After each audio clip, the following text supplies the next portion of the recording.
up. Get ready. It's going to be a very, very intense journey. Begin. What's up, ladies and gentlemen, and welcome back to the Frame Skip Podcast. This is episode 49. I am one of your hosts, Seth Slakehouse, joined, as always, by George Cam Newton Loftus. We're back, baby. The Patriots are back. They finally spent money. We got Hunter Henry. We got Jonnu Smith. Feeling good. Feeling real good. Yeah, feeling good. That's awesome. How'd they hear it? But not somebody to throw to, Hey, Cam Newton. Seth and I think we talked about this a little bit on our private episode that was just the two of us, that there are so many unforeseen consequences of getting COVID. And I know some people recover immediately, and that's great. Cam Newton appeared to not be one of those people. He looked fantastic in like that week 2, week 3 Seahawks game.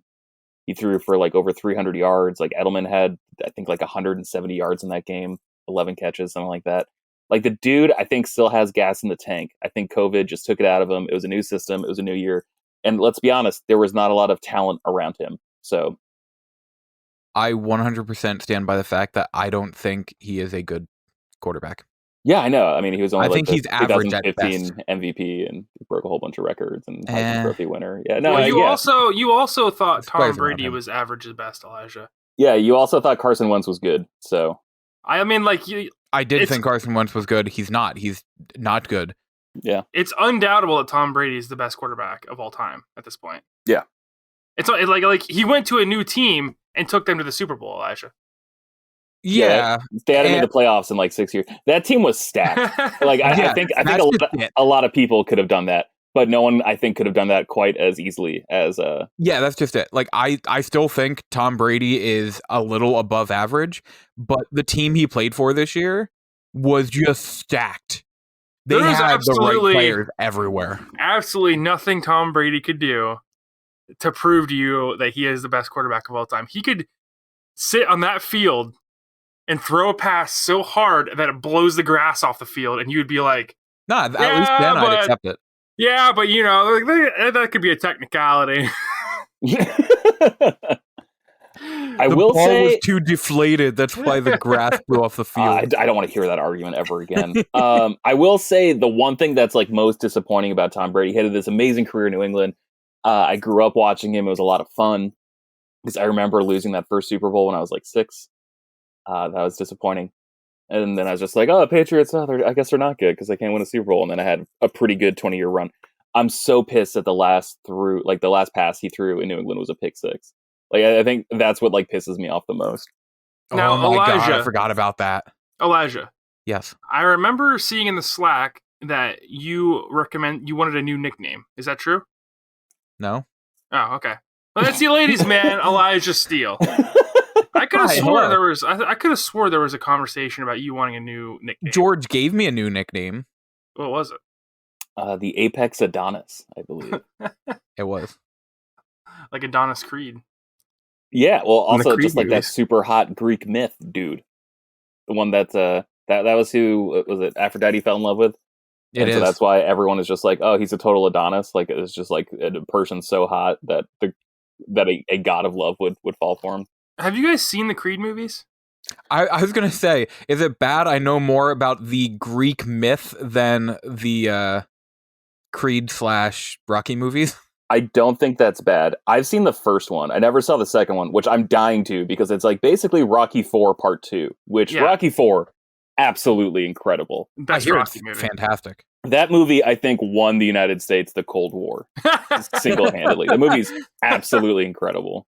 Now, so what is your opinion on the Creed movies, George? I've only seen the first one. I thought that was great. I thought Sylvester Stallone was surprisingly subtle in that movie, and I think that was the one thing I was worried about is because he has this tendency to go big. Yeah, but I thought he was super subtle. It really let Michael B. Jordan be the star, and I thought he was awesome in it. Like just the beginning where it's just like, oh, on the weekends he goes down to do like illegal boxing matches in Mexico. It's just like, oh man, this guy's different. This guy's built weird. And I thought it was good, but not as good as the original Rocky series. I mean, for me, like the music sells Rocky Balboa and pushes it over the edge. Because I think without the music, it's just like your average motivational rock like boxing movie. And I never felt that pop in Creed. That like, oh, like let's go moment in Creed, because the music didn't hit me right. And it's not because I don't like the genre. I love rap. But I just, for some reason, that music, I didn't think matched the tone of the movie as well. And I feel the same way in the second one. But the second one is good. I like the second. I'm not one to talk, though, because like I love like the Vince DiCola score from like the third, or I guess I know for a fact he did the fourth. I don't know if he did any of the other ones. But Elijah, you'll recognize that name because you had me at Vince DiCola. He also did a lot of the Transformers. Yeah, exactly. Yeah, he did all the music from the movie. Yeah. Well, I think the Transformers movies, I don't remember the newer ones, but the old ones generally had an amazing soundtrack. The animated ones? Oh, not the animated ones. I thought you were talking about the live action ones. No. Vince DiCola did the music for the 1985 animated film, and that has to be one of my favorite soundtracks of all time. It's just banger after banger. Like, it is just hair metal city up in there, and it is so good. I love everything about that soundtrack. Like hair metal, very solemn. The death of Optimus Prime that makes me cry every time, followed by more hair metal, and it's just so emotional. Oh, we gotta get Weird Al Yankovic up here for a second. Celebrity. Me and my girlfriend were watching Pokemon the first movie last night. Great, I forgot how much of a banger soundtrack that movie had. Oh, it's so good. That movie has an amazing soundtrack. A little M2M, a little Don't Say You Love Me, You Don't Even Know Me. Yeah. Brother, my brother. Yeah, it's a good. Stop it, man. We don't want a copyright strike on this podcast. Yeah, true. Be careful. True. So what are you guys up to this week? A little bit of this, a little bit of that. I'm closing on a house this week. That's exciting. Oh, wow. Oh, yeah. Good for you, bud. Got a puppy. That's also exciting. What kind of, what breed? Half German Shepherd, half Australian cattle dog. Oh, wow. It's going to be a handful for you. Yeah, God, she is just so much more energy than I am. Yeah. It's a lot, but God, she's so cute, and she only bites me. I'd say like 14% of the time. Okay. She bites my partner a lot more. I think she's scared of me, and so she respects me a little bit more, but she doesn't give me the love I want. And she like loves my partner, but is just like a complete wild child with her. Like she gets like frustrated just because the dog has so much energy with her. Then I show up, and she's very like respectful, quiet, and so like I've been like taking her for walks just because it's a little bit more focused. Yeah. Is it bad you say that, and the first thing that comes to my head is from Cool Runnings when he just looks over, this doesn't mean that I like you. Yul Brynner. So here's the deal, man. Like, I think you should be able to reference Cool Runnings. I just don't see why you can't reference Cool Runnings and Rocky. Like, it's not like an either or situation, you know? I've just never seen Rocky. Dude, you're from Philly. No, I'm from 2.5 hours north. You're from Eastern PA, all right? Like, it's not even Eastern PA. You're from the eastern half of PA. No, he's not. Like, dead center. I'm more central than he is. You're from Pennsylvania. You're from the East Coast. You're from the Eastern Seaboard. You're from the United States. Yeah, it's pretty amazing, Elijah, that you've never seen Rocky, because I think you would like it. I'm sure I would. I just never have. The first one is great because it's kind of like a weird, like, I think it's like a 1980, like almost like an independent movie. Like Sylvester Stallone won an Academy Award for screenwriter for that movie. Like it's really good. He sold his dog. Did he really? Yeah, he before, I forget the whole story. He was like pitching the movie, and no one would like hire him, and he had to sell his dog in order to get by. And he's like, I'm going to come back and buy this dog from you someday. And then he did. After he probably got Rocky and got rich and got his money, he went back. That was the first thing he did and bought his dog back. God, he pawned his dog? Jesus. Yeah, he had to. Are you saying he pawned his dog? All right. Way to ruin a really motivational and nice story with your welcome. Puns. Yeah, motivational, nice story about a guy selling his dog. But yeah, Rocky 1, great. Rocky 2, surprisingly good sequel. Rocky 3, I don't love it. It's enjoyable, but I don't think it's like great. Rocky 4 is completely off the rails, just insane, and I love it. Yeah, Rocky 4 is incredible, and then Rocky 5 is so bad. Yeah, Rocky 5 is bad, but again, there are worse ways to spend 2 hours, you know, than Rocky 5. Even though it's the worst Rocky movie and arguably a bad movie, I can still enjoy it. But I will say that series makes a real strong comeback in Rocky Balboa, aka Rocky 6. Yeah, agreed. And then because that movie's amazing. Yeah, and then I know you love that awkward moment, Elijah. Yes. More Michael B. Jordan is never a bad thing. No, that's legitimately why I wanted to see Creed, like without even having seen Rocky 4. I'm like, I want to see this movie. Do But you own it on PSVR by any chance? The Creed game? I don't. It's so good. I mean, I don't know how good it is on PSVR, but on Quest, it's incredible because you can actually move around the ring and like slip and dodge and whatnot because you're not constrained by that front facing camera on the PSVR. Mm-hmm. So with Oculus Quest, you can actually move around the ring and make big moves. So I'm not sure how good or bad it is on PSVR, but it seems like it would be very constricting to box. I'm sure it's like acceptable. It's not going to be as good, but it's still going to be fine. Yeah. That's generally what I've noticed with PSVR. How do you guys feel about this PSVR 2 rumor coming out?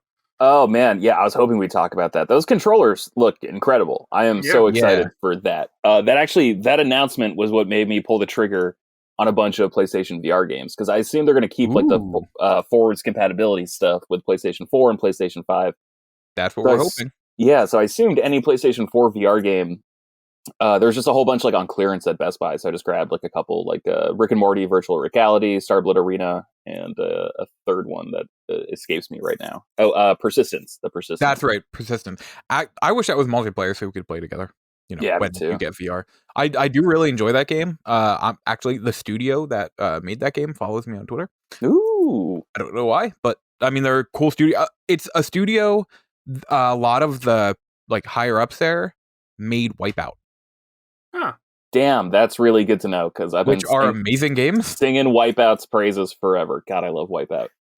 I've been in the mood to go back and play more again. So good on Vita. It's so good on Vita. It really is. But yeah, no, I am hyped as hell on that, because like I really want to play Half-Life Alyx. Like that is, I've been looking into ways to like rig something together so I could stream it basically from my okay gaming PC to my Quest. But it just, I'm not that technically savvy, so I just don't really trust myself, and I'm so bad on Windows. Like I tried to get. Why don't you just do it with the cable? Do like the Oculus Link. Well, don't you still have to like do some things like drivers and whatnot? I haven't done it. I don't know. Usually drivers are a non-issue these days if you have everything automatic. I thought I did, but then I couldn't even get the Old Republic to run through Steam. Well, see, that's a different issue. That's a different issue because I've run into this issue a couple times too, playing old games on PC that people don't talk about enough, and it is that old games do not want to run on new PCs. Yeah, that's for sure. Because everyone's like, oh, you can keep your Steam library, you don't have to worry about this kind of stuff with the backwards compatibility and whatnot. But you do actually. You do have to worry about it, because if you get like an old game that was optimized for drivers and Windows packages back in the early 2000s, a lot of times you're going to have a real hard time getting it to run on new PCs, because just because it's on Steam doesn't mean it's going to work for your computer. Gotcha. Yeah, it's frustrating, man. Like I bought this because I really wanted a way to play Magic the Gathering Arena. Like that was like my primary concern. And then that came to MacBook via like the Epic Game Store, which I really don't like the Epic Game Store. I just think I think it like runs kind of crappy on Apple, and it always does this thing like Macintosh computers have like this ability that you can like automatically open something at login, and it's like a checkbox that you have to select. And for whatever reason, despite how many times I unselect the checkbox for Epic Games to not open at login, it's always open. Oh, it's like Scrape on Microsoft PC. Yeah, and I never notice it. It always just drains my battery. I have like a 2017 MacBook Pro, like with the first generation with like the touch bar. And I got it because I needed it for video editing, and it's super powerful, and it's great for what I needed it for back then, but I'm doing less editing now, and that thing is just such a battery hog. Like this is the worst experience I've ever had with a MacBook. Interesting. Yeah, because I've always, just heard great things about MacBook. Oh, they're great until the touch bar. Like I really, really just hate the touch bar. It has like the finger ID thing on the side, which is incredible, and it's awesome. Not having to log into stuff, and like you can set it up for websites, and you can set it up for like your actual like admin stuff on your computer. It's awesome. But man, the battery is just piss. Like it is just so bad. And that's like the one thing I really want in a laptop is the ability to not plug in for, more than an hour and a half. Mm-hmm. That makes sense. All right, Elijah, what have you been doing this week, bud? I've been working a lot like crazy, but also I've been playing a lot of Final Fantasy 14 again. Okay. Ooh. Good stuff. Good stuff. I'm getting through the Heaven's Ward campaign. Finally. Okay. Only about 6 years late. Okay. Yeah. What's funny is I started Heaven's Ward like the day it came out, and I haven't beaten it yet. But no, like I was away for quite a while, but I'm getting through that. I'm grinding for the like Moogle tomes. That way I can get all the new mounts and such. But I also want to mention I started playing my $500 PS2 game. What's that? Rule of Rose. Oh, jeez. And like this kind of comes into play with what we'll be talking about later with the PSN stores, is like this game was never available anywhere else, like digitally or anything. So the price skyrocketed. And it is a creepy game. It's really weird. I'm trying to figure it out. It's not that creepy. I've played it. It's not that bad. Sorry. Children cult, I find creepy. Laughing from random places, I find creepy. If I'm ever in my house and I just hear a child laughing and I'm sure there's no child in my house, I'm leaving and never coming back to it. Yeah, okay. Burn it down to be safe. Yeah. Yeah. Same, but when I hear it in movies and video games, I'm like, oh my god. Okay. Oh no, it still gets me. It's a for me, it's dolls. Like dolls, yeah. Dolls I hate dolls so much. Like in a movie trailer, like I'm like, oh cool, I'm gonna go see this movie that's made for like prepubescent teens. Yeah, thanks Marvel, I'm excited to be here. And then there's like a trailer for like a movie, and it's just like a doll in a bed, and like the hand moves or something. I'm like, why would you show this to me? Like I didn't sign up for this.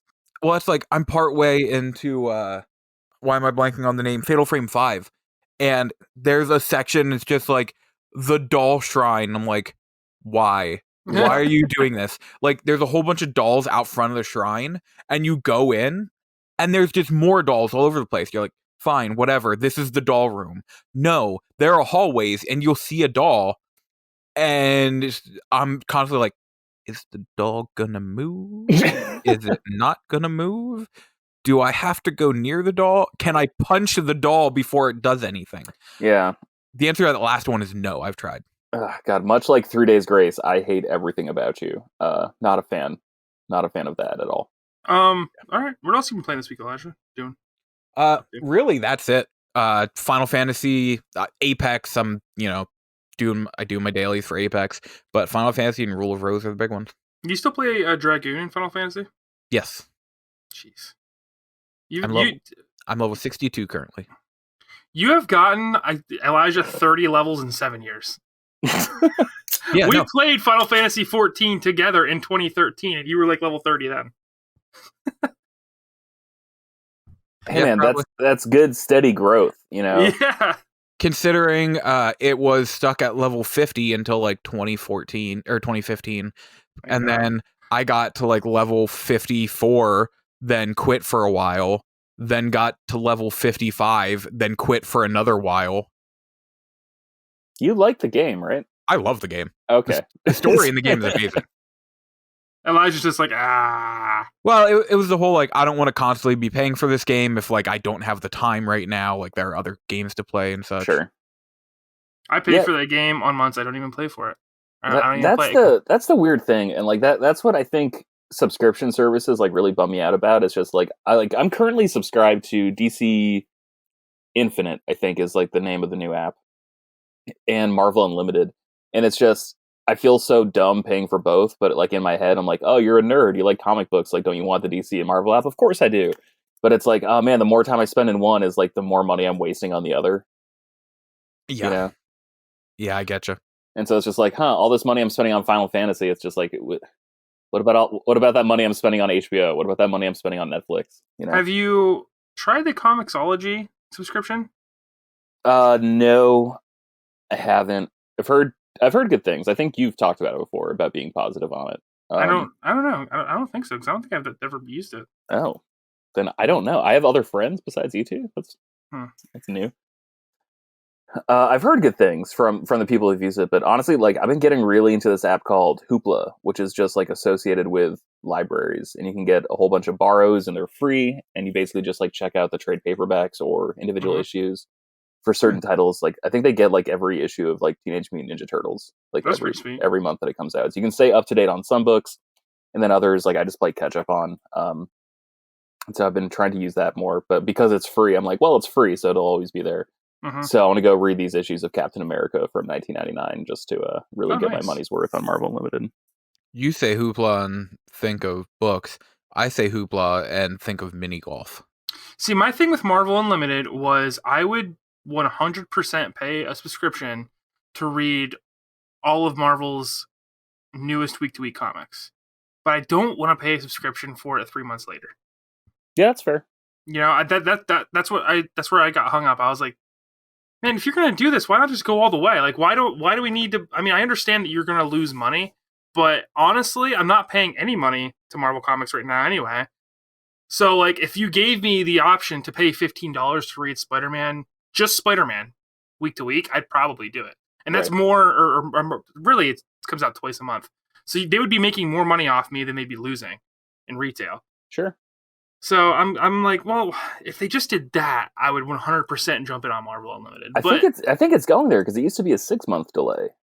Did it? And now it's 3 months. Yeah.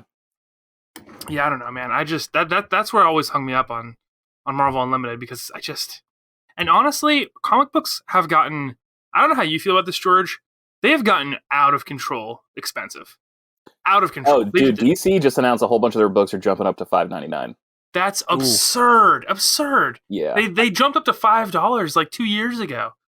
Yeah, and what sucks is like I remember, like, granted, I still think about the early 2000s is not that long ago, but like it was 15 years ago, 16 years ago when I like first started going to the shop every week. But like books were $1.99 and like the expensive ones were $2.25, and then they kind of like some of them jumped up to $2.50. And then they just kind of blew up to $2.99, and then they were stable at $2.99 for a couple of years, and then they started doing like backup pages, and then they jumped up to $3.99. I was like, all right, well, this isn't great, but it's $3.99. And then all of a sudden, like, I go to buy like the kickoff for, I think it was Empire was the name of like the Marvel event, and like that book was $10, and I'm like, guys, what the hell? Every once in a while they get really scummy. Yeah, and it's just one of those things where I'm like, well, if a trade paperback is, you know, $18 or $15, however much you can get it like on sale from certain websites, it's like, why would I spend, you know, $4 to $7 a single issue if I can just get 5 issues collected for the price of 3 issues, you know, or 6 issues collected for the price of 3 issues? The thing is, man, is that like, in my opinion, I don't think the quality of books has gone up to match that price. I think we've gotten lower and lower quality books over the last decade, to be honest with you. I don't see Marvel putting out any bangers in the last 3 years. I mean, Spider-Man's gotten better, but it's still not like a must read, you know? I agree. Like, I think that one's like a high C, you know, like a low B, but like it doesn't knock my socks off the way like it did. And like, I don't know if that's me because I'm just like, I'm 30 now. I'm not 15, you know, I'm not some freshman in high school, like reading like the John Romita Jr. JMS Spider-Man run, you know? No, there's no way it's you. Let me tell you why. Because you're on a video game podcast right now, bud. Okay, yeah. You're a 30-year-old on a video game podcast, and we're talking about comic books right now. Yeah, it's not like you're growing out of comics. It's like when I read Invincible, I still like tear up at the ending, right? And when I read certain Spider-Man arcs, I still get that feeling I got when I was a kid. But with current comics, I'm just like, ugh. It's such a money-hungry, nickel-and-dime-you type industry now. And it really upsets me. Yeah, because I don't know why I thought it was going to get better when Disney bought them. I'm like, oh man, they could afford to take some losses. And it's like, apparently not. Like, apparently they can't afford to take any losses on books. Yeah. Marvel's like, here's King in Black and 37 weekly tie-in issues. And it's like, you're not going to have the whole story unless you buy every single one of them. Yeah, that's one thing I've promised myself that like I'm never I will buy like the main issues of an event, and I will buy anything that the head writer is also writing. So like when John Hickman was doing New Avengers and Infinity, It's like, all right, yeah, I'll keep buying Avengers, New Avengers, and Infinity because the same writer's doing all of them. So like, those are obviously going to be connected. But that's the best part about Marvel Unlimited is like, I went through and I read every tie-in for Secret Invasion that I couldn't afford back in college, and it was awesome. Like, it was great. I'm just like, oh man, I'm so glad I didn't spend, $14 on this She-Hulk tie-in comic. Like, it was fun, but it was also like, man, at age 17, I would have much rather had $14. Yeah, that is the nice benefit to a subscription service like that, is that you can go back and read the whole compendium of stuff like that. But man, and also, I just feel like Marvel Comics, especially Marvel Comics, not as much DC, but they just hire crap writers. It seems like anybody can get a job writing for Marvel Comics. I don't know. I don't know if I necessarily agree with that. I've been happier generally with Marvel books than DC over the past couple of years. Like, I think DC started off really strong with Rebirth, but then sort of collapsed under its own weight of like the promises it made and the promises it sort of failed to keep with that. And I haven't read any Infinite Frontier, New Frontier. As an editorial seems extremely strict with DC. Oh, for sure, yeah. Yeah, they don't seem to give the writers very much leeway in terms of their stories. It's like, apparently that's what happened with Batman and Catwoman. Was editorial stepped in? They're like, listen, Batman can't be happy. Dude, that sucks. That Tom King run, we talked about this. Like, I think that run is fantastic. Yeah, so one of the best Batman runs we've gotten in years. Yeah, for sure. It was incredible, and they just like cut him down at the ankles and just like no. Yep. So God, so annoying. So frustrating. I will say currently at Marvel, I'm really digging Donny Cates' Thor run. I love Donny Cates though. I do like Donny Cates. Donny Cates is great, and Al Ewing's Immortal Hulk is incredible. Isn't Donny Cates also writing Venom? He is, yeah. Yes, that's right. And his Venom run has been fantastic. Yeah, that's where King in Black started. Yes. His Venom run has been fantastic. I do like that. Because have you read Venom, George? I have up until Absolute Carnage. Yeah, so first, Absolute Carnage, what a terrible event. But the thing I love about that Venom run is since Flash Thompson, they've given the Venom its own personality. So you can see the internal monologue between the character and Venom and the two different points of view in each panel. And I think that's super cool. Yeah. I love that. God. Speaking of comic books. Sorry, Elijah. Yeah. That's okay. I'm getting a new comic series soon when it starts coming out. What is it? Is it Apex Legends. It's like your grim fairy tale stuff. That's what I was about to say. I was about to make a joke like that. No, those books are super pretty. Like, those are like the vestiges of like the 90s comic aesthetic, I think, is like the grim fairy tale books. And so I just wish the writing was better in them. I agree. They're not great, but I think they're extremely pretty to look at just because they feel like artifacts that fell out of time. So Elijah, we tease you, but we're not really teasing you. I just want you to know that. I was gonna say, speaking of comic books, Suicide Squad got delayed to 2022. I was making fun of you earlier, Elijah, in the week. Or was it Gotham Knights? No. Gotham Knights. Suicide Squad was always 2022. Yeah, Gotham Knights getting delayed to 2022 is a bummer. Dude, I was really looking forward to that game. I kind of expected it in a way, just because we haven't heard anything in a while, and I mean literally anything. Like, we saw that like gameplay and such, but we've actually heard more about the Suicide Squad game since then than that game, which kind of had me going, I don't think this game is coming out this year. Yeah, I don't know. I was really bummed about that because me and my friends are all looking forward to playing it together. And I was like, that sucks. Because there's really nothing in 2021 coming out that even speaks to me at all. Like, there's nothing I'm excited for except for Ratchet and Clank. Yeah. It's Ratchet and Clank for me, and that Dark Alliance game. That Dungeons and Dragons Dark Alliance game. Oh, yeah. Is it Dark Alliance? Is that what it is? Dark Alliance, yes. Okay. Are you sure you're not talking about Baldur's Gate 3? Baldur's Gate 3 is also coming out, and I am super excited about that. But Dude, it's an early release right now. I'm excited for it to come out fully. But yeah, man, 2021 is just not looking great for me right now. And I'm kind of bummed out about that. But I'm getting caught up on a lot of old RPGs, which is what I've been doing this week. I'm still grinding my way through Trails of Cold Steel 2. I'm at the very last area, and I just cannot seem to find the time to put in to finish it. And that's been super frustrating. I'm going to try and finish it tonight, but I don't know if I'm going to. And again, I'm having a blast with the Trails series. If anyone wants to waste 80 hours in the first one to get to the end, to get to the great second one, I recommend it. So if you can waste 80 hours of your life, go ahead. See, that might have been a better pitch at the beginning of quarantine. I don't know. Yeah. I mean, obviously, I think we're still sort of like wrapped up with COVID for the foreseeable future, but it at least seems like less immediately scary. Right yeah, now. I mean, I don't know.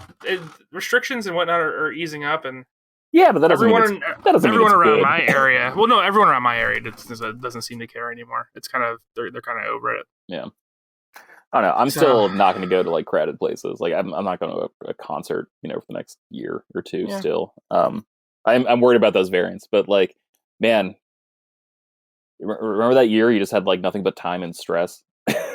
Yeah. What a time. Well, I make toilet paper for a living, so I had no time and tons of stress actually. It was not a quiet year for Yule Seth's Lake House. Oh man, I'm sorry because I felt like I used toilet paper for a living, so I apologize for putting that burden on you. Buy it up, bud. I'm just getting bonuses over here. Bonuses left and right. But I've also been playing a ton of Pokemon Go with my girlfriend. We've been just walking around. Nice. I played Pokemon Go in 2016, and then I fell off. I stopped playing it because it was super buggy, and honestly, there was not a whole lot to do. Yeah. In Pokemon Go at the beginning, and she brought it up. She's like, "Why don't you try it?" And I got it, and I'm having a blast now. Like we're taking all these gyms. I'm breeding these Pokemon, other eggs. I got my buddy Charmeleon, taking him for a walk. That's nice. Having a blast. But this leads into what happened to me last night, which absolutely devastated me. So as you gentlemen might remember, I sold my Switch back in the summer. Yes. Because I was not needing it anymore. And the only game that I had played on my Switch significantly was Xenoblade Chronicles 2. I put like over 100 hours into that game.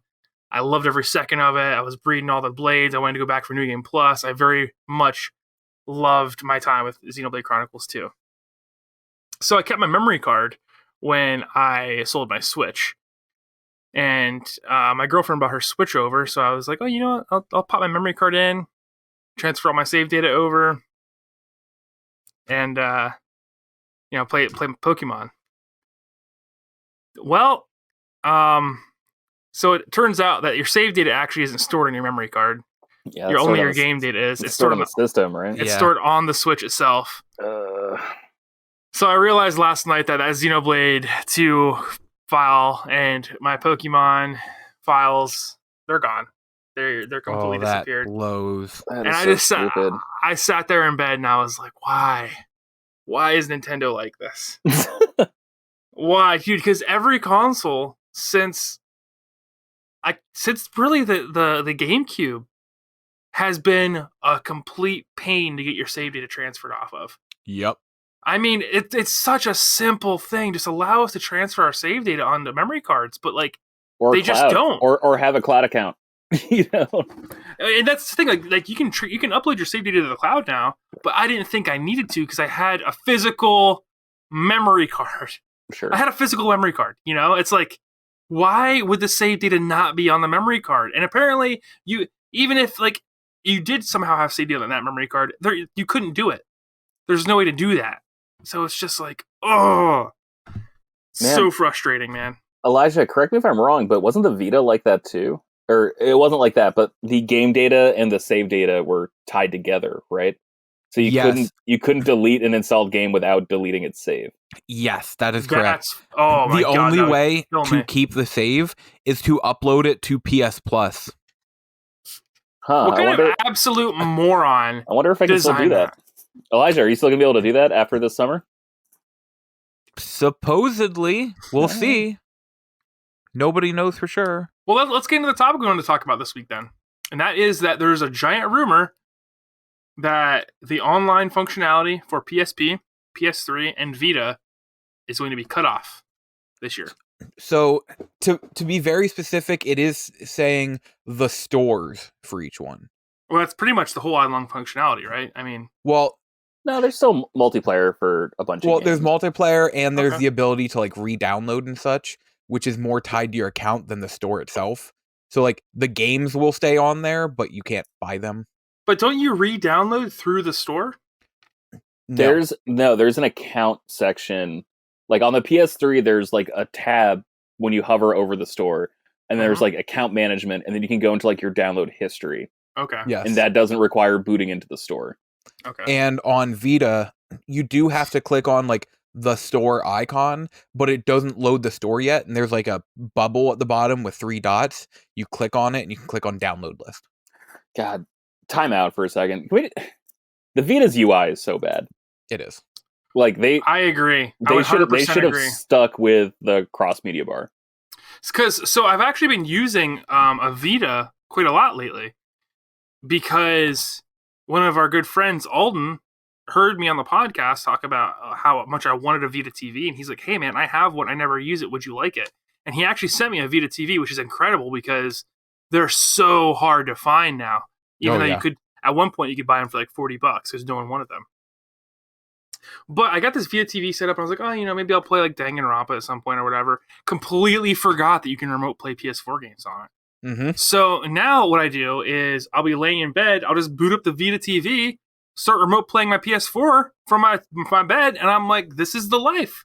This is what I've always wanted. I don't need 2 consoles. But now that I'm finding out that the store is getting shut down, I'm bummed out because I don't want to buy a memory card for the thing. And I don't want to, because the stupid memory card situation. But I would like to play some Vita games, and it seems so early to cut the store out of the Vita. It seems so early. It does. Like that's the thing that gets me the most. Like PSP and PS3. PSP I understand the most. PS3 I mean it's been 15 years now, but Vita celebrates its 10th anniversary next year. It's way too early. It's way too early. So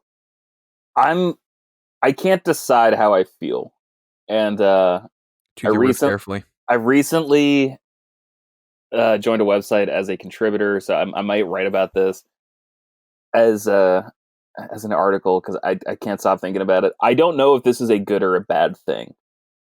And the reason I can't decide is because this is like such a devastating blow to like games history and like preservation and stuff.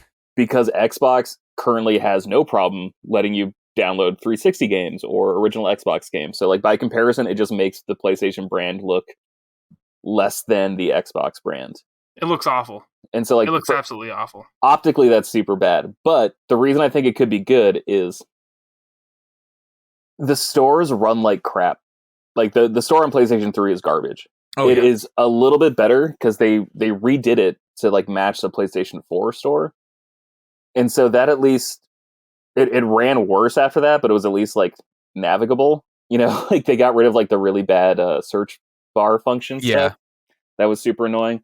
And so like I don't know if they're gonna like rebrand the store and like sort of come up with emulators, but like I think they're losing so much money by not doing that, and they're looking like villains in terms of game preservation. Like I think this is a horrendous decision just in terms of the optics of like your game's history, because like you're basically deleting all of your history, because like this is the only way to play PlayStation 1 games. Yes. This is the only way to play PlayStation 3 games. This is not the only way to play PlayStation 2 games, but there's a lot of PlayStation 2 games that are available like on the PlayStation 3, like and the PSP is a fantastic handheld that does not get the respect it deserves. The Vita is an even better handheld that absolutely did not get the respect it deserved.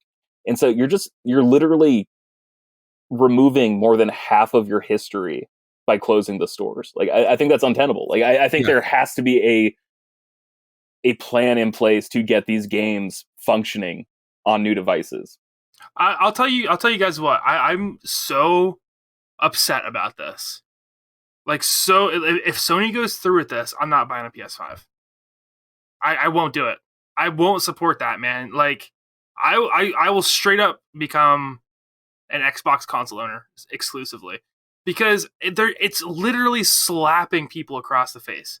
Dude, we have not had a good way to play PlayStation 1 games since the Vita came out. Yep. And people bought a ton of PS1 games on their PS3 and on their Vita to play them. And Sony just decided to not support that functionality going forward at all. And it's like, guys, it's not hard. They made PS1 emulators 15 years ago. I remember running them when I was in high school on my crap PC. You guys could get a PS1 emulator running on PS5 and PS4, no Easily. problem. But they chose not to do it. And same goes for PS2. It's Sony. They could make a PS2 game work on PS5 if they wanted to. But they just decide not to do it, man. And it's gotten to the point with this kind of stuff that it's just, I don't want to deal with it anymore. Their solution to everything is PS Now. And it's like, no one wants to use that service. We've made it abundantly clear we don't want to use PS Now. And not only that, it's not like all of these games are on that service. Yes. Oh, yeah. It is a fraction Yeah. of the history that's available on the console. I was looking through my PS3 the other day. Part of me, I wanted to see like, I'm at 70% of the trophies in Battlefield Bad Company 2. Could I get this platinum? And then they announced this. I'm like, oh my God, I've got to play Battlefield Bad Company 2. I got to get this platinum because like first they close down the store, then they're going to close down just the online infrastructure entirely. Yep. And like, man, I've got like every Crash game. I've got almost every Final Fantasy game, every Resident Evil game. Like I've got all this stuff on my PlayStation 3. And I'm like, how is it possible that I can play this on a 15-year-old device now, right? 2006? Yes. 2007? 2006, Xbox 360. Yeah, PS3 is 2006. Yeah, Xbox 360 is 2005. And it's like, how the holy hell is it possible for me to do it on this? How does my PSP Go still work and play PS1 games, but my PlayStation 5 cannot? I don't understand. Why? Like, it seems disrespectful, not just to the people who bought and enjoy this, but disrespectful to like the developers who built all these games, to the designers who did everything they could to make the stuff work on impossible hardware 20 years ago. Yep. Mm-hmm. It's getting to the point, like I said, where I'm over it, man. No, that's fair. Sony has given us no support whatsoever, and like, as good as their exclusive games are, right? The only one I'm looking forward to is God of War and Spider-Man. And Spider-Man's probably not coming out for the longest time. So I swear to God, like I won't buy a PS5. I just won't do it. Like it does not seem like a worthwhile investment to me while Sony is doing things like this. And this is another reason why like I'm a big fan of physical media. Yeah. Because then that game is still out there. So like, yes, it's going to suck. We are going to lose the ability to play some of these games. But the fact is, a lot of people have put their heart and soul into some of these games, and they're just going to be lost to time and history. And it's like, whether, it always comes to the discussion, does art need to be good, or is it just art? No matter what it is, like, art is art. And that's what a lot of these games are. Like, whether they're good or bad, a lot of these games are art in an art form. And they're just going to be lost to history. Yeah, I used to clown you for that all the time, but I've come around now, man. Like, we need physical media. Mm-hmm. We need it. It has to stick around, especially if we're going to keep seeing things like this from Sony. And these are the kind of decisions that will absolutely deal a massive blow to Sony's goodwill. The goodwill that Sony's developed over the last few years. I think they already lost it, to be honest. I mean, I don't know, man. Like, they still put out great games. Great exclusive games. Sure, they do, but that's also like them creating something to get money from you. Like, I don't consider that goodwill. Like, I'm not going to pat them on the job for being good at their job, pat them on the back for being good at their job. That's like, fair. Yeah, that's fair. Like, it's one of those things like, oh, Christopher Nolan made a really good movie. I'm like, oh yeah, he's a director. Like, it's good that he made a good movie. I'm not going to like, I don't know. Like, I'm not going to, oh, he's executive producing like a reality show. It's like, well, I mean, I don't care about that. So I'm just going to pat, like, it's not like just because someone's name is attached, like just because Sony produced like a a big first party game doesn't mean like I'm automatically in, because like they're charging me $70 to check it out now. So yeah, and that's a really fair and honestly smart viewpoint. So I think they shot their wad on terms of goodwill, and like Xbox, like it just sucks that like I just simply do not like Xbox stuff nearly as much as I like PlayStation stuff. Because yeah, that's where I'm at too, man. I love Halo, and I've recently become a fan of Gears of War, but like besides that, like yeah, like I don't know, like Forza Horizon's fun, but then I'm just like not super interested. Excuse me, sorry, adult beverages. I'm just not super interested in like a lot of the stuff that's available on Xbox, you know, and like I don't like the store as much as I like the store on my PlayStation. There's just certain little idiosyncrasies about PlayStation consoles that just speak to me a little bit better than Xbox stuff. But like, I don't know, it seems like Xbox treats their fans better, you know, treats their customers better. Like lately they have. Xbox had like a solid year, 2 years where they're like, they got their heads got a little too big, you know, and that's when the whole we have a console for them. It's called the Xbox 360. Comments came out and whatnot, but it seems like they have learned their lesson, and they're like, we're going to build as much goodwill as possible. No, they ate their humble pie, and Games Pass is like an incredible service, and they just rolled in EA. They just rolled an EA Play to that, right? I tell everyone about Games Pass. Everyone. Now, here's another thing we lose with these stores going down. With certain games, you know, like with the PS1 Classics and certain PS2 games, on PSN with the PS1 Classic, you can buy Suikoden 2 for $5.99. But if you wanted to try and play that without a digital version of it, the only way to get it is to pay. The disc itself is going for $182 right now. Or right now, you can get it for $5.99. You can play the game. Wow. Yeah, man, I looked up a whole bunch of stuff. I wrote an article for no one. I wrote it for my blog. I was super bored and just wanted to type something. And like, I got so mad at Nintendo, but my argument was that Nintendo is the only people who treat video games like art because they price it the way artists do. And so like, yeah, it's super frustrating that like, there's no reason I can't just like buy Pokemon Platinum on my Switch, you know, and just like, because there's limited touchscreen on the Switch, like anything on the menu I could do there. The screen itself is like bigger than the two screens combined. Like there's no reason I can't be able to, or like I could turn it horizontally even. Like there's no reason that I can't do this, you know? Yep. Except Nintendo won't let me do it. And so I looked it up, and like a copy of Pokemon Platinum is like what, $180 now? Like it's just like some ridiculous thing, you know? And it's just, okay, I guess them charging $60 for Donkey Kong Tropical Freeze isn't that bad because of reasons. You know, like I guess it's still available. That's nice, but just thinking about like all the stuff that's not available simply because like they don't want it to be, and like them creating this annoying secondary market that is just infuriating to navigate. Oh yeah, I saw a picture today that I couldn't help but laugh, and it said what companies are doing for game preservation, and it said PlayStation, we're turning off PSP, Vita, and PS3 stores so you can't download these games anymore. Xbox, we're letting you download all your old games, but we want everybody to go completely digital. We swear it'll be fine. And then Nintendo just goes, we're actually killing Mario. That's funny. It's because it's true. Yeah, it really is. Nintendo is just so frustrating to deal with, man. I'm telling you what, and it never ceases to amaze me. Like the kind of stuff they pull. Like when they released that Mario collection, they're like, this is not only going to be around a limited time. Get it while you can, ya nerds. Yeah. And it's like, God. And why? Why? Man, this is great for us who have a Switch now, but God forbid you want to get a Switch later, you're screwed. And the same thing with that Fire Emblem game. Why is that going away? It's Mario's 25th anniversary. Yeah.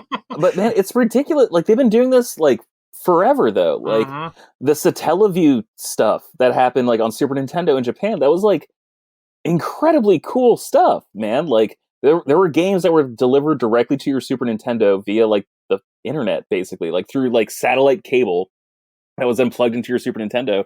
And you were able to play like remix versions of like important levels from video games. You were able to play like new adventures, and like they have that code because I've seen people run it. but they refuse to like make that stuff available. And it's just like, why wouldn't you put out this incredibly cool relic of like your past? Like, why aren't you more proud of your achievements? You know, it's because they want you to want it, George. It's like having sex with your old lady, right? Like, you gotta build the suspense. So that finally you just can't take it anymore, and you're like, God, please, Nintendo, give me what I want. And then they're like, okay, you finally wanted enough. are you good? You done? That's He's exactly done. what it's like. Okay, cool. And this isn't the first time that they've made scarcity in their products. I mean, the Wii, when it was first releasing, they were holding back consoles. Like, it was proven scarcity. Like, they found out, yeah, this was actually them just making it scarce. That way, oh no, we can't find any. We better buy it now. Meanwhile, they're like, you're all sold? All right, send out 10 more. It's like, and they went back on that, like released a whole bunch of them. Then, like 2 years later, they're like, maybe we overdid this. Yeah, it was cool. That was when I finally got one. Yeah, like maybe we overshot it a little bit, sent it a little too hard. Yeah, God, I was talking about that and just like my frustration with like Nintendo games never going down in price. You know, like, and I'm probably gonna write something else just because I love having a couple beers and then just going on my blog and just getting weird. But like, I'm really sad. Like, now that we're like fully into like the Switch lifespan, and there's like no more 3DS. Like, I'm really sad that like we'll never be able to buy like a first party Nintendo game for $40 anymore. You know, like that's kind of a bummer. Like, Samus Returns, like the 3DS Samus game. Was it? It was Metroid Samus Returns, right? Yes. Okay. Yeah. That game was incredible. Like, that game was awesome. That game was better than a lot of AAA console games that I played. And that game was $40. Like, that's like such like an appealing thing. And I don't know. I'm sad that like we'll never get them doing, I guess, like special Nintendo things. Like, they just become like a new Nintendo. And it seems like Sony's becoming a new Sony. And the only one who seems to be like trying anymore is Xbox, you know? Yeah. But even then, like, you guys, I can't begin to explain. Like, I'm a PlayStation guy, but like the original Xbox is incredible. Like, I absolutely adore the original Xbox. That console is very important and very special to me. Yeah, I love the original Xbox too. But like, I can't play half of the freaking games I have on my Xbox One. So it's just kind of like, what the hell are you doing, guys? Like, yeah. Like, let me rent an Xbox emulator. Like, seriously, just charge me $5 a month. It would be so much easier to buy these games digitally. You're never going to do it. So just like, let me buy it $10 a month, you know, include it in Games Pass. I'll subscribe, make it a Game Pass exclusive thing. I will subscribe to Game Pass, but let me rent an original Xbox emulator so I can just like put my discs in and like have a better experience. Cause I know you can just like automatically upscale all this stuff. Like, come on, like what are you doing? And yeah, I agree. I don't know, man. It really is a bummer, but we come full circle here. Sony shutting down their digital storefronts. I can see them shutting down digital storefront on the PSP, right? Sure. Digital storefront on PSP was never that big anyway. Mm-hmm. Yeah. PS3, I would even forgive a little more. Pirate stuff over here. Yeah, true. But PS3, I would even forgive a little more because it doesn't work well. And console's 15 years old now. Yeah, it's old. Like, you got to do. I mean, I don't see why they're losing so much money they have to shut it down, but whatever. And then like they do the Vita though, and there is literally a new game coming out to Vita next month. And it just seems like Sony is so desperate, dude, to kill the Vita, and they just view this Vita as like this huge mistake. When the Vita has maybe the most dedicated and rabid fan base in all of gaming. Like the Vita fan base is loyal, and they will play anything that comes to that godforsaken console. You have one right here.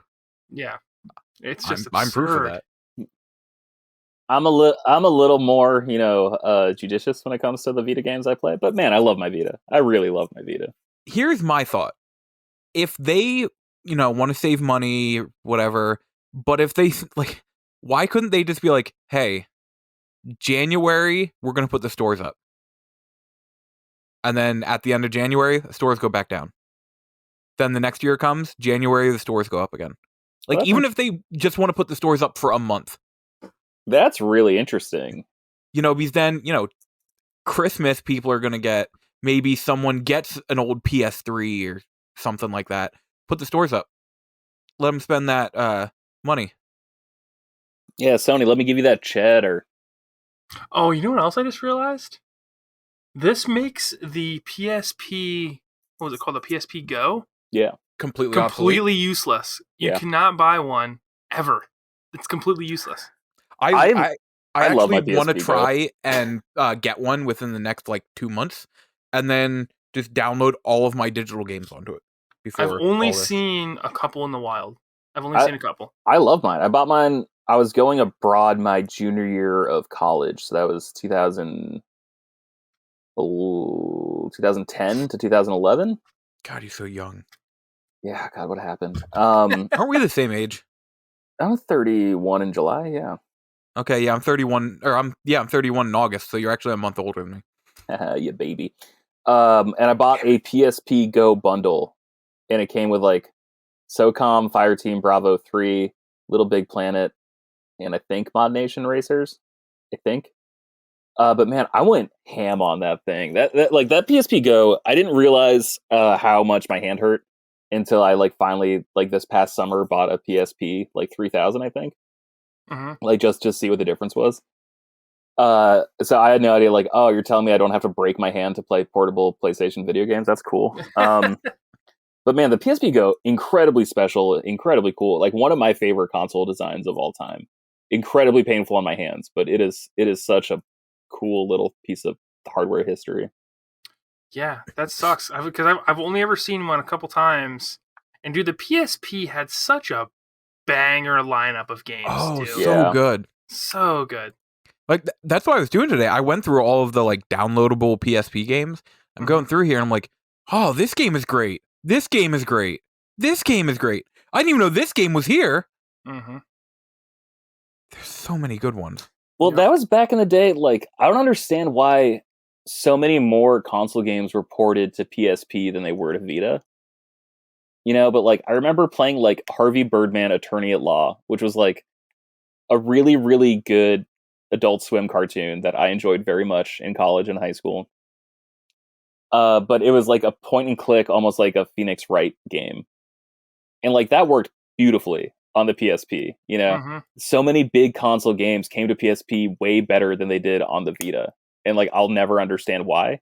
But also they knew when to get experimental on the PSP. They knew they couldn't bring a Killzone game to PSP. So instead of trying to make a first person shooter on a device with one trackpad or whatever they ended up calling the little nub thing, they made an isometric third person shooter, a strategy game almost. And that game was awesome. That game was hard as hell, but that game was incredible. And why didn't they get that experimental and weird on Vita? Mm-hmm. I'll never understand that either. Because it just seemed right out the gate, Sony just licked their wounds and accepted their losses with Vita. That's what it seemed like, man. Yep. They just gave up immediately. They were oh, we're falling behind the 3DS. All right, stop all production. It's hey, man, relax. And that's why, like I said, one of the things that didn't help was the Vita was stuck in between the PS3 and PS4. It came out right at the end of the PS3 and had functionality with that. But the PS4 came out a year later, and the PS4 didn't even acknowledge it as a system. Yeah. You plug it into the PS4, and it's there's a strange thing plugged into this console. I was so excited because I remember having a 32 gigabyte memory card or 16. I had some kind of memory card. I know I wanted a bigger one, but couldn't afford it because we've talked about it. And I was just oh well, I got a 500 gigabyte hard drive on my PlayStation 4. I'll just leave Vita games downloaded on there and then swap them out. And then you can't even do that. It's preposterous. Yeah. So I just saw and bought an adapter on Amazon that converts micro SD cards to Vita cards. I bought it. I'm pretty sure you need to hack your Vita to use that though. Yes. Well, we're gonna find out. No, I looked into that too. I think I actually sent that to the Slack channel a couple months ago because I was just wait a second, guys, El Dorado. I will, dude. Listen. I will hack my Vita, no problem, if it allows me to get normal memory cards out of spite. out of spite. That's fair. Yeah, that's very because fair. why? That was one of the biggest reasons that console died. And then they made multiple versions of the Vita, right? Never got rid of that problem. They're like, no, you're going to buy our proprietary memory cards. Well, it's because people like you ruined the PSP, Seth. So thanks, man. Appreciate it. I was a teenager, sir. I wouldn't have bought those games anyway. It's all right. Metallica hates me still because I downloaded songs off Napster. I get it. How dare you? I just wanted to listen to cool music. Also, I was 8 years old and I had no money. So what do you want me to do? Exactly. There's like really interesting studies about piracy that people that can't afford to buy stuff usually do, but the people that pirate things normally are people that wouldn't buy them to begin with because they don't have the money. Yeah. It's a really interesting phenomenon.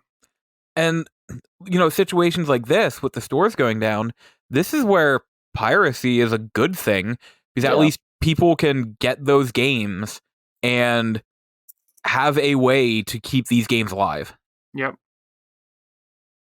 It really is a shame, man. It really is a shame because I just feel like Sony had so much goodwill and they are digging themselves a really, really deep trench. And that sucks to see. Yeah, it does. I also want you guys to know that there is a Vita game called Idle Death Game TV. Idle Death Game TV. Okay. And I want it. I don't know what it is. IDLE or IDOL? IDOL. So Idols, like the singers. It's some Japanese game, but it's Idle Death Game TV. And I think I might order it tonight. Have either of you guys played Doki Doki Literature Club? Yes. I've been thinking about playing it. I love it. I heard it's like quite horrifying. It is terrifying. I will give this. You need to play, and before you say anything, I will tell you what makes it easier. You need to play through the game 3 times. What? So here's the thing, though. That's why I said let me finish. The first playthrough is like 3.5 to 4 hours. The second playthrough is 15 minutes. Oh, okay. The third playthrough is like an hour. All of them are different. Like there's a reason you have to keep restarting the game. That reminds me of Nier Automata. Yes. Actually, that is the best way to put it. Is like it's technically 3 playthroughs, but they're all different, and it's all continuing the story. Yeah, the Nier Automata thing broke me because I don't like not A2. What's 2B's companion? 9S. I hate that character. Yeah, I hated playing as him so much. So, like, I fully intend to go back someday, but the fact that I had to complete the playthrough of 9S makes me not want to. That's what makes it so hard, because, like, 9S's route was so bad, but then the next route was amazing. Yeah, it was there's two more routes I have to do, right? Technically, there's another one. Technically, there's 3, but it's the same route that you can basically load up. Or I don't even think that. I think it's literally the same route, and you start it, and it's like, we know you've done this, and it fast forwards you basically to where the new stuff starts. Oh, okay, that's pretty cool. I think it's been a long time since I did it, because we all know I bought the Platinum, basically. You can't buy, like, in-game, you can't buy story trophies. You have to actually do those. So that's why... so you had to work for it. It's been a while, so I can't remember exactly how it's set up. But I feel like that third route, the second and third time you play it, is super short compared to the first time you play it. But I don't remember. I bet you were just out of control. I'm confused. When you say second and third route, are you talking Doki Doki or are you talking Nier Automata? Nier. The second and third route of the third route is so weird to talk about. Basically, you need endings A, B, C, D, and E. That's why I've never played that game. Route 1 is A, Route 2 is B, Route 3 is C, and then Route 3 is D and E. It's really good, though, Mr. George. It's really good. It is fantastic. I'm sure it is. Let me put it this way. I think Platinum games are boring as all hell. I think this game is amazing. You don't like Platinum games? Nah, I find all their games really boring. Didn't you love Metal Gear Rising? I thought it was okay. I beat it, but at no point I was like, man, this game is great. That first level was pretty dope. Like when you're fighting. The only thing I like super loved about it is how the last spoilers for a game from a number of years ago. The last boss is just this senator who's built like Arnold Schwarzenegger. Senator Amidala. You literally just fight Senator Amidala. Wow. You finish what was started on that platform at the beginning of episode 2.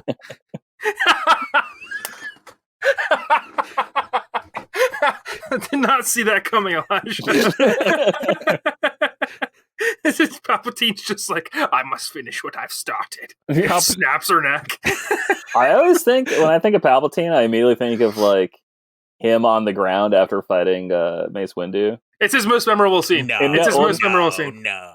Yeah, and just him like just lightning turds out of his little fingers. Yeah. Have you guys ever dove into like the meme side of Star Wars fandom? The only time I ever have was when I was looking up a whole bunch of memes all about Anakin and Amidala's romance, and it's like, man, look at what you did to all these Tusken Raiders. I know. Wait till you see me with a bunch of kids, dude.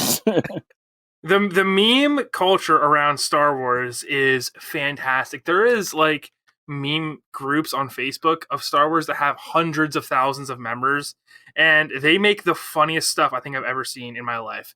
And a lot of it has to do with Palpatine. It's mostly about the prequels, right? Yeah. Yes, because they're I mean, like, not always, but the prequels are so cringy and so easy to meme that, like, I feel like the funniest people on the internet like are kids, you know, and like that was their Star Wars. So like, I totally get why they've got a preference towards the prequels.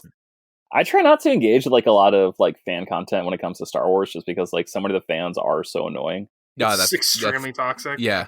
Also, I went to Star Wars night at Phillies game, and up on the scoreboard, whenever one of the opposing team players was up to bat, they would have like a little quote from the player. So it would like say so and so is up to bat, and then underneath it, favorite characters Jar Jar Binks. And it was just like all horrible stuff like that. It's like thinks Senator Palpatine was right. There's like all different stuff like that. That's pretty. That's great. Awesome. I bought a hat that the front of it has the Phillies P, but if you look to the side of it, the P is being projected by R2. Oh, that's cute. R2, yeah, dude. I can't believe I thought you lived in Philly. You know, with your Eagles fandom and the fact that you go to Phillies games. Yeah, I'm an idiot. I'm just a big dumb dummy, I guess. See, now you acknowledge it. Oh my god. hey, be nice to Mr. George. Can't wait for you to lose the division, Elijah. You guys want to hear something really cool before we wrap up the show today? Yeah. So, you guys know I'm going to Disney World at the beginning of May. I did not know this. Did not know. In fact, we talked about this. Nope. I drink a lot. Okay. Elijah, you may not have been on that week, but you have to make reservations for everything now because their COVID restrictions are pretty hardcore. And I tried to make my lightsaber reservations, and I couldn't. It was all sold out the first day we're going. We're going 2 days to Galaxy's Edge because me and my girlfriend are huge Star Wars fans.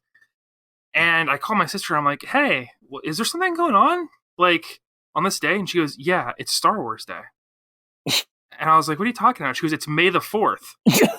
It's Star Wars Day. I'm like, oh, no way.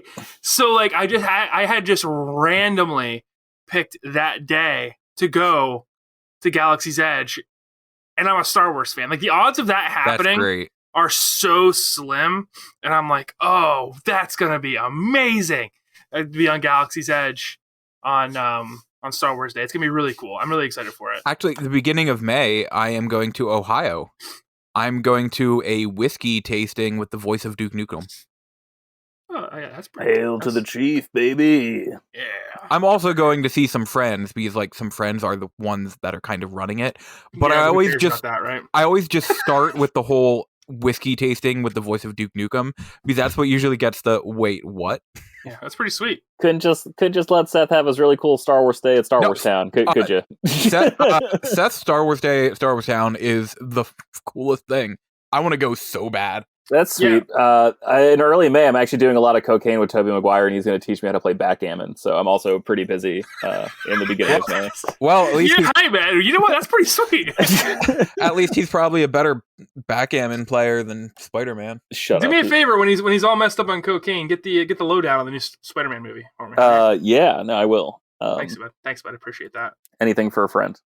But to finish that story, wrap it up, I did get a reservation for the second day, which is Friday. Good. We're going to be down there. So I will be making my own lightsaber. I will send a picture to you guys, and I'll just go. Yes. With the picture, I'm just going to put a subtitle, haha, you don't have this. Perfect. I actually, I am planning a trip down there as soon as, basically, I'm going with a couple people I know. So as soon as very mysterious. I'm going with Duke Nukem. I'm not going with Duke. I'm meeting up with Miss Frizzle. Yo, Miss Frizzle's awesome. I'm going with a couple people I know. Don't ask who. A couple people. Oh no, so far only one person is confirmed. So we're waiting to hear back from the other 2 or 3. Who do we have? Couldn't just let Seth go to Disney Star Wars Town for 2 days, could you? Our best men are on it. I'm just saying, I can't wait because those lightsabers look dope. Do you know whose you're gonna base it on? The hilt? Whatever looks coolest when I get down there, Elijah. Fair enough. So Kylo Ren. No. Got jokes, I got them. All right, guys. Well, let's wrap up this week's episode of Frame Skip, episode 49. Thank you so much for joining us this week. Do you guys have any closing comments? 4 days until Monster Hunter Rise. Woo! I'll tell Tobey Maguire that you all say hi. Thank you. Tell him his trilogy is the worst out of them. I agree with Seth. All right. You can find us on Facebook at facebook.com/frameskippod. We are at frameskippod on Twitter and Instagram. You can find me on Twitter at Seth the 90s Kid. Don't follow me. You can find Elijah at Twitter at Local Lizardman. You can find Austin at Twitter at AustinJLR and George at GB Loftus, and Coach is at FrameSkipPod. This episode should go up Friday, March 29th. Yeah, it feels right.